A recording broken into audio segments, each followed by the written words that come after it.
just outside Farnham in the Alice Holt Forest, and we're going Roman pottery hunting, armed with nothing more than a rake just to move the leaf litter out of the way. In this area there was an industrial scale pottery production of Roman greyware right through the Roman period, from the 1st century right to the early 5th century. And greyware is a sort of more humble cousin of the famous Samian. So greyware would be used for storage, and also some decorated pieces with combed decoration, so we hope we can find a few of those shards, which would have been suitable for tableware. But generally it was the everyday pottery of the ordinary Roman, and is widely found throughout the southeast, and certainly traded extensively to London, where you can find it on the Thames. So let's see what we can find. Only in England would you build a bus shelter on top of a Roman pottery dump, but that's exactly what they've done here. It's the main road here, and the Alice Holt Forest extends off into the borders there on the left and on the right hand side as well, all around, basically all around the bus stop. You can pick up bits of Roman greyware, and all down in the woods here the remains of a huge Roman pottery dump. So fascinating to see. You've got your McDonald's drink carton here, and something from a cafe somewhere, somebody's dumped from a car, another coffee cup there, and then literally inches away you start to find pieces of Roman greyware pottery. These are wasters, so they've been exploded in the kiln or rejected in the process, so there's loads of bits in here among these nettles. And huge dumps of wasters were found when they constructed the main road here in the 19th century. Okay, we're down on the forest floor now, and there's literally bits of Roman pottery, shards of Roman greyware all around us, and you just have to disturb the leaf litter a bit and pick them up. In your last piece? Oh yes, I did, yes. Here's Annabelle. Have you found anything, Annabelle? Yeah, I found some big pieces. Oh, did you? That's good. Yeah. Anything down here where you've been scraping? Oh look, here's a piece there. There's a bit there. Bit of pottery.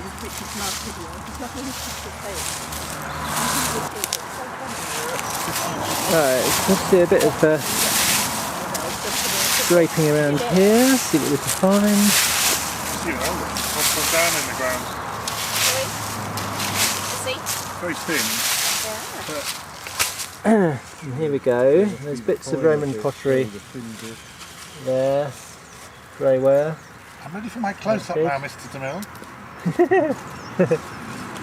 There's a rim there. Pot.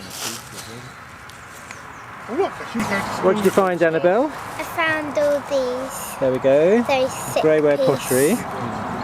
So the archaeologists that originally excavated this dump dated this particular pottery to 270 to 350 AD, so it's not bad, 1,700 years old. Even without disturbing the leaf litter, you can pick up quite large pieces. That's a very thick piece, probably part of a storage jar, I would think. And then over here there's other bits just lying on the surface, and that's got a little bit of grooving around it there. Just pulled a large rim piece from this small tree. That's nice. Annabelle's found a very interesting piece there, pierced. So it's probably a strainer, maybe a wine strainer, something like that. So well done, Annabelle. Here are some bits that are red, and if you found these on a dig, excavation, you wouldn't think they were greyware, but the greyware was produced by reducing the pottery in the kiln, that is, starving it of oxygen and turning what was originally red clay black. giving it a black finish. So these haven't been through that reducing process, and so you can still see the clay in its original form before it was fired. Or maybe it was a faulty firing and didn't get reduced enough, and so it stayed red. Annabelle's got a bit here where it has had lines scored onto the surface for decoration, which is very nice. There are a few bits here. I'm not sure if that's white slip or whether that's just something that's happened in the firing process. These just found a nice base, and they all have a little line around the inside of the base there, and when they were finished with the pot and they're broken, sometimes they'd cut counters out of there, and you find counters used in Roman games cut from the bases of pots and reused. It's all about the nice. base. There's just a few minutes work, and we've got a nice pile pottery there. There's one interesting bit, a little bit different to the others. Yeah. It just seemed, oh no, this piece. Oh yeah. It looks a bit more like a thinner sort of. It is, isn't it? That's fine. It's got a curve, hasn't it? So it's probably quite a small pot. Yeah. And up maybe near the rim of a bottle or something like that. Yeah. And there's nearly a whole base there, which is quite nice. You can see the way that the potters formed it on the wheel. I wanted to show you all the pottery that I found.